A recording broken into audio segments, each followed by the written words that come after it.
Hello and welcome to Sports Evolution 360. I am Jojo, and as always, I am joined by the numbers guy, Trevor. Trevor, where my numbers? The numbers Trevor, don't lie. The numbers don't lie. As always, Jojo. They never lie. They never lie. They never miss. They never.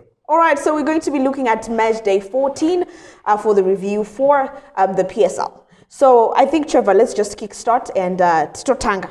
Yeah, sure. This week was interesting. For the first time in several weeks, we had a change as to who's leading the pack. Oh, yeah. Yeah, Highlanders are now leading first, the pack yes. going into the next match day. It was Ngezi for the last 4 weeks or so. And then the other thing was it was a bit of a shallow encounter in terms of goals.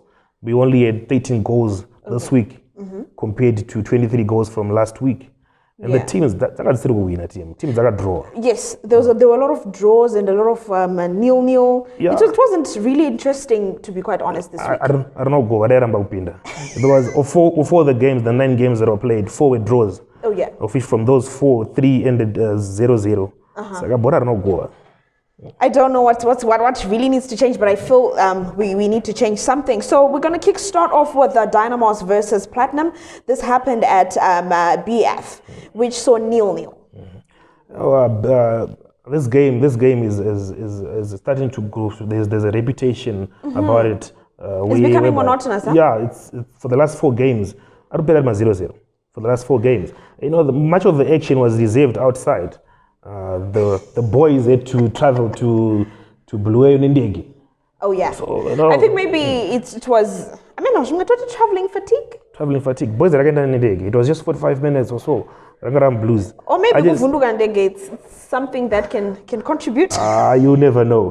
But then it's the first time in 3 games that Dynamos have failed to score. The last did that in May against Highlanders. So oh yeah. Yeah, and FC Platinum they have 4 games winning streak has been halted by this game, which finished 0-0. Yeah, it's really crazy. But let's move on to Yada versus Black Rhinos, which happened at Baobab Stadium, which saw Black Rhinos winning at 2, and this was done by Lot Chiwunga, who had an injury. You know, Chawa Chipembere at Black Rhinos, I think they must be celebrating right now. Definitely. It's a bit of a revival, whereby, you know, it's always good when a striker comes into the team, is introduced into the fold, and then he gets a brace on it should be his second debut because he's played for Black Rhinos before. Debut, yes. And then coming off a long injury like that and heading into a game against Yada and then grabbing the 2 goals, it's quite an achievement. He's the Jesus of Black Rhinos, we should say. I wouldn't know about the Jesus part, but the savior. Exactly. You know, Black Rhinos when they faced Yada, they are known of playing better football towards the closing stages of the game. So for them to score in that phase of play, it says a lot about a team's mentality and character. Yeah, and then you know, shows they were all focused on the game. Concentration, yeah. Oh yeah. And they've lost 4 games, so winning this one will be a morale booster because they're not far off in terms of the league. Yes, they're at the foot of the table, and then they're just separated by the team that's on number 15 by 4 points. Oh, yeah. So it's just a matter of winning 2 games, and then other results, if they don't go in the way of the other teams, they should be all right. All right, so let's move on to the Craman Bullets versus Herentals. This happened at Nyamunga Stadium.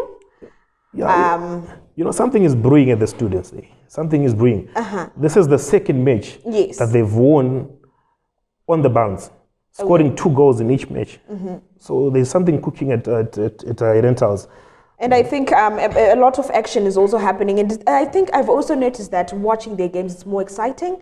There's more action. There's more life, you know, with Herentals. But Trevor, let's move on to Bulawayo Chiefs versus Caps United. That happened at Luveve. A huge disappointment, again, from Caps United, considering that, honestly speaking, we had hopes. People had hopes, you know, that some magic will happen. But, you know, Bulawayo Chiefs came on with a victory, you know. Yeah, but on the upside, Cape United is playing good football. The results are just not coming their way, but they're playing good football. Because for them to dominate a game where they were men down, it shows a lot about a team's character. They went a man down in the 40th minute, Blessing Sarupinta. Yeah, but they showed character throughout the game. But I think one thing that I've also noticed, there's something that I really liked with Caps United that happened this past weekend was with Rupia. who is only 23, who scored the only score for Caps United. I really feel it's high time we start to have a reshuffle with the first 11. You know, with the coming in of Rupia, we had a goal. Because honestly speaking, there with Manondo, only Manondo hoping to score, then it becomes a problem. You know, it's expected when you're part of the team. Whenever you're called to do to do better, you're supposed to be ready. Playing football is like being in a war. Every time you're called upon to so thumbs up to Rupia. He came in, changed the game. And I think it's very, very important for us not to just for a team to say our gunman is only this person, because that becomes a problem. But all the same, with 10 men in the game, they still managed to get to one goal. But obviously, all goes to Blaue Chiefs. 10 men and then fatigue, having to travel a lot. So yeah, it could be a lot of reasons. Yeah, fatigue. They've traveled two times to Blueyo. Blaue Chiefs. They were at home. Are we saying that 2 weeks do not count when we were resting? It doesn't really count. Okay. No. All right, so stay tuned. We're going to be looking at the matches that happened on Sunday.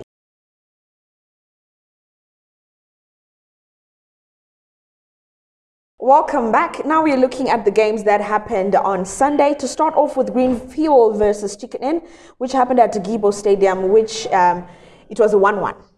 Madroa at Chimbo Tower. Yeah, though at least it's the only goal scoring draw in Garibo. And then there was also the debut for Tadiwa Chibunyu, who joined from Cranbourne Bullets.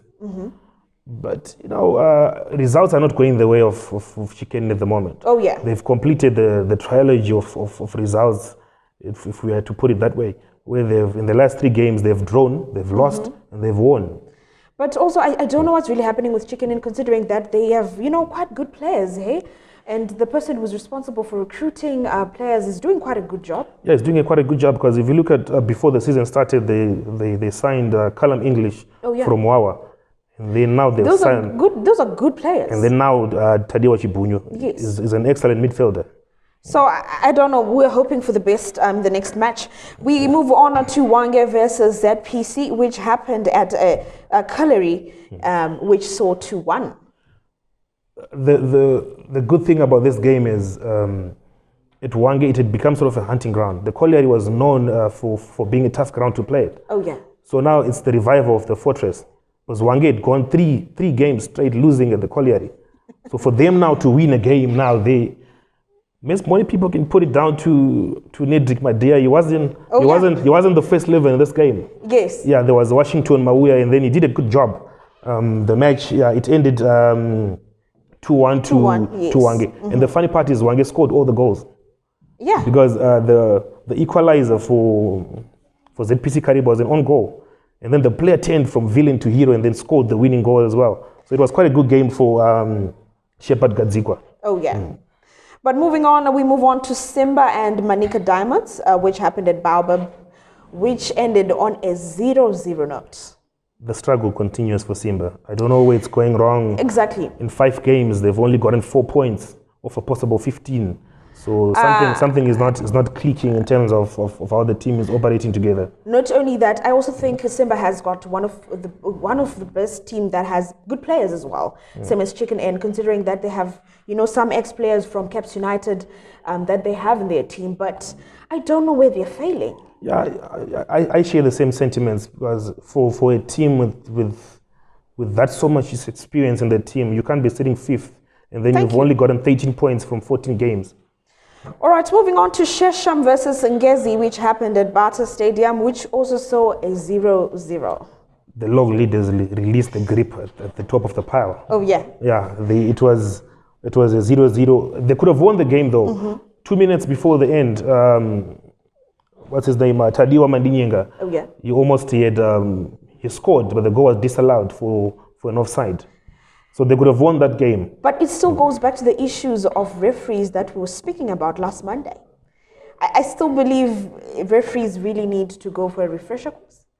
I don't know what you say, but this is what I'm saying. I believe it's something that should be looked into in every season, or in every country that plays football. The referees have to evolve with the game. They have to, as much as the game grows and the new rules are being applied, the referees of any league should go up with the game as well.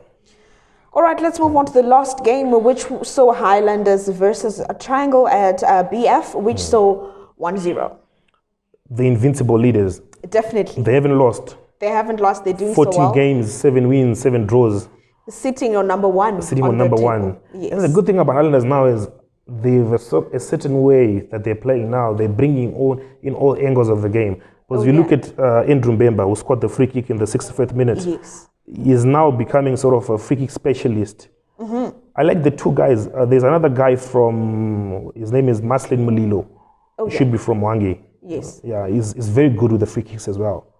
And then for you to have players that are taking responsibilities as far as the dead ball situations are concerned, it's a good thing for the game going forward.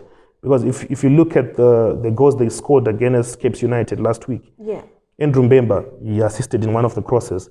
And then for him now to score from such an angle, the free kick, it's quite a good free kick. And then 7th win of the season, it takes them to 28 points, top of the pile, going into Matchday 15.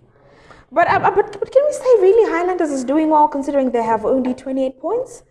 But they haven't lost. That's the good thing. Okay, it's fine. They haven't lost. They sit at top. Triangle on the other side.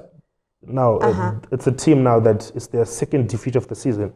Oh yeah. But then they've drawn a lot of the games. They've drawn 9 games from the 14 that they've played so far. That's why now they sit 18 points. So you see, Islanders, at least they're winning the games.